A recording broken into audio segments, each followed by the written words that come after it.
বিজয়ের এই মাস শুধু স্বাধীনতার গল্প নয়, এটা ধৈর্য, সংগ্রাম আর সঠিক সময়ে সঠিক সিদ্ধান্তের প্রতীক।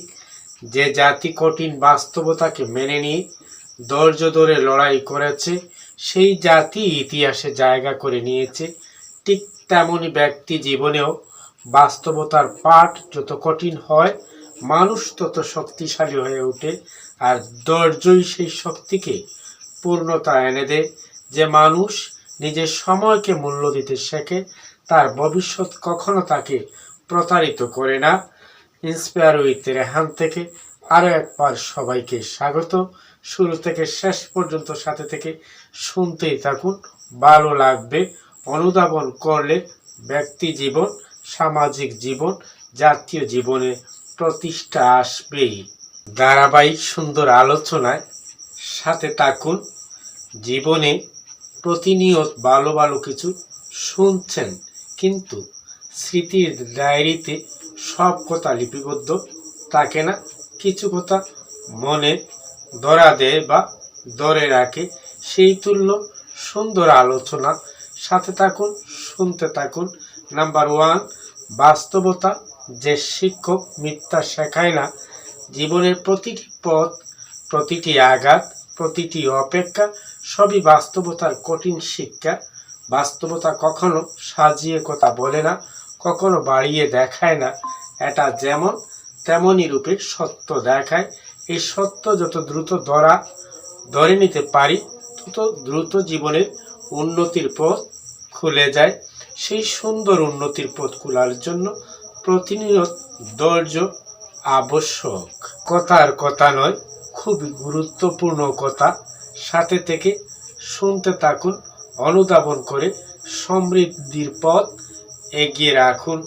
দেখবেন এতটুকু বা 1% উন্নতির ফলে সুন্দর অভ্যাসে আরও সমৃদ্ধি আসবে। নাম্বার 2, ধৈর্য বিজয়ের আসল শক্তি। ধৈর্য মানে শুধু অপেক্ষা নয়, ধৈর্য মানে সঠিক সময়ে ফল পাওয়ার প্রতি অটল বিশ্বাস। এই বিশ্বাসী মানুষকে অন্যদের থেকে আলাদা করে দেয়। জীবনে যখন পরিস্থিতি থমকে যায়, যখন চারপাশে অন্ধকার, তখনই ধৈর্য আপনার পাশে দাঁড়িয়ে বলে, এখনই হাল ছাড়ার সময় নয়। ধৈর্য মানুষকে পরিণত করে, চিন্তাকে গভীর করে, সিদ্ধান্তকে দৃঢ় করে। যারা ধৈর্য ধরে তারা কখনো হারায় না। সময় শুধু তাদের পরীক্ষায় ফেলে। সেই পরীক্ষায় টিকে থাকা বা ঘুরে দাঁড়াতে জানে যে সেই সমৃদ্ধির পথ খুঁজে পায়। বিশ্বাস করুন, শুরু থেকে শেষ পর্যন্ত অনুধাবন করলে সমৃদ্ধির পথ আসবেই।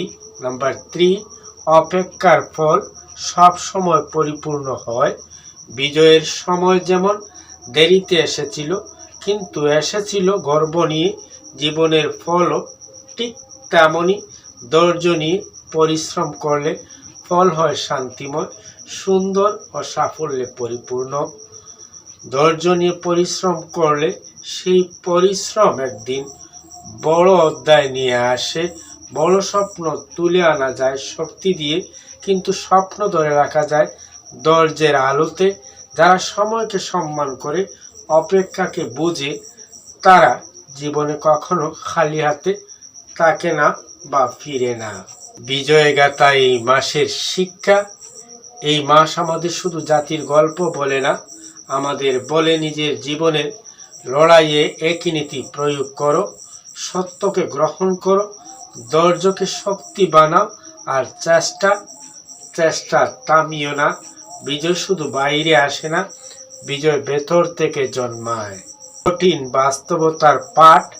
আজ যা কঠিন মনে হচ্ছে, কাল সেটাই হবে তোমার সফলতার ভিত্তি। বাস্তবতা তোমাকে থামাতে নয়, শেখাতে আসে। ধৈর্য তোমাকে অপেক্ষা করতে নয়, উঁচুতে তুলতে আসে। তাই সত্যকে গ্রহণ করো, ধৈর্যে স্থির থাকো। বিজয় তোমার দিকেই হাঁটছে। বিজয় এবং সুন্দর অধ্যায় চাইলে প্রতিনিয়ত 1% উন্নতি এবং ধৈর্যে অটল থাকো। ধৈর্যশীলদের মতো ধৈর্যশীল হতে পারলে এই ধৈর্যই অনন্য অধ্যায় ইতিহাস বয়ে আনবে। ধৈর্য নিয়ে এই ছোট্ট আলোচনা আজ এ পর্যন্ত। আবার দেখা হবে, কথা হবে নতুন কোনো বিষয়ে। সে পর্যন্ত ভালো থাকো, চোখ রাখো ইন্সপায়ার উইথ রেহান। তবে হ্যাঁ, বোনাস হিসাবে ধৈর্য, আত্মবিশ্বাস আর শৃঙ্খলা যেই জীবনে বিদ্যমান থাকবে, সেই জীবনে সাফল্যের উচ্চ তথা সাফল্যগাথা সমৃদ্ধির অধ্যায় পাবেই।